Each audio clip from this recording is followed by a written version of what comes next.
யோகிகள்லாம் யம நியம ஆசன பிராணாயாம பிரத்யாகாரன்னு பிராணாயாமத்தை பிராணனை அடக்கி அடக்கி அடக்கி நாடி சுத்தி பண்ணி அந்தர்முக கும்பகம் பகிர்முக கும்பகங்கள்லாம் பண்ணி மூலாதாரத்தில் இருக்கக்கூடிய அந்த சுஷுமனேன்னு சொல்லக்கூடிய அந்த குண்டலினி சக்தியை தலையில கொண்டு வந்து அடிக்கிறா இல்லையா, அதற்கு அவர்கள் யோகத்துல ரொம்ப சிரமப்படுறா. அஷ்டாங்க யோகம்னு பேர். அங்கம்னா பாகங்கள், 8 அங்கங்களை உடையறதுனாலேயே அதுக்கு அஷ்டாங்க யோகம்னு பேரு. அந்த அஷ்டாங்க யோகத்தை பண்ணி சிரமப்பட்டு மூலாதாரத்தில் இருக்கக்கூடிய அந்த சக்தியே தலையில கொண்டு வந்து அடிக்கணும்னு பார்க்கிறா. ஆனா ர அப்படின்னுட்டா என்னன்னா மூலாதாரமாம், ம அப்படின்னா சகசிராரமாம், தலையில 1000 இதழ் கொண்ட ஒரு தாமரை இருக்கு.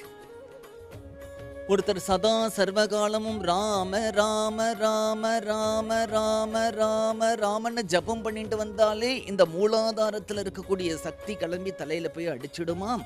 அதனாலதான் அந்த மூலாதாரத்தில் இருக்கக்கூடிய அக்ஷரமான ராவையும் 1000 இதழ்கள் கொண்ட தலையில இருக்கக்கூடிய அந்த பதுமத்தில் இருக்கக்கூடிய அக்ஷரமான மாவையும் வச்சிருக்கா ராமா.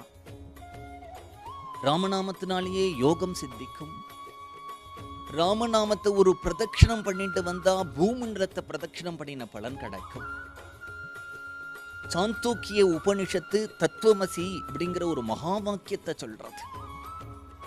வேதாந்திகள்லாம் சதா சர்வ காலமும் இந்த மகா வாக்கியத்தை தான் ஜபம் பண்ணிட்டே இருக்கா, அனுசந்தானம் பண்ணிட்டே இருக்கா.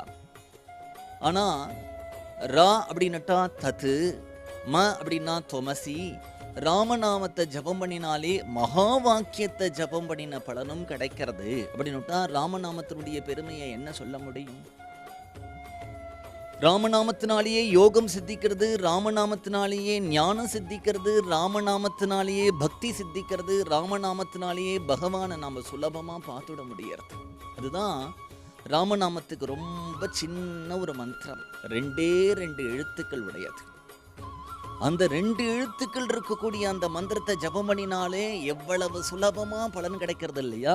பாகவத தர்மத்தினுடைய அடிப்படையே நாம கீர்த்தனம் தான். அந்த நாம கீர்த்தனமும் நாம ஜபமா பண்ணும் பொழுது சுலபமா 2 எழுத்து, ஆனா உயர்ந்த பலனை கொடுக்கக்கூடியதுன்னா இதை விட சுலபமான ஒரு வழி நமக்கு யாராவது காட்ட முடியுமா? இதை விட சுலபமான வழி இருக்கவே முடியாது. ராம ராம ராம ராம. உன்னை யாரையாவது பார்த்து தியானம் பண்ணு, என்னால தியானம் பண்ண முடியல சார். கார்த்தால 3 மணிக்கு எழுந்துக்கோ, என்னால முடியல சார். பிராணன் அடக்கி யோகாபியாசம் பண்ணு, என்னால முடியல முடியலேன்னு சொல்ல முடியும். ஆனா யாரையாவது பார்த்து நீ ராமான்னு சொல்லு அப்படின்னா, என்னால ராமான்னு சொல்ல முடியல சார். சொல்ல முடியலேன்னு சொல்லும் பொழுதே அவனுடைய வாயில ராமான்னு வந்துடுத்து இல்லையா? அதுதான் இந்த ராம நாமம் அப்படின்னு சொல்லக்கூடிய பகவன் நாமத்துக்கு இருக்கக்கூடிய ஒரு பெருமை.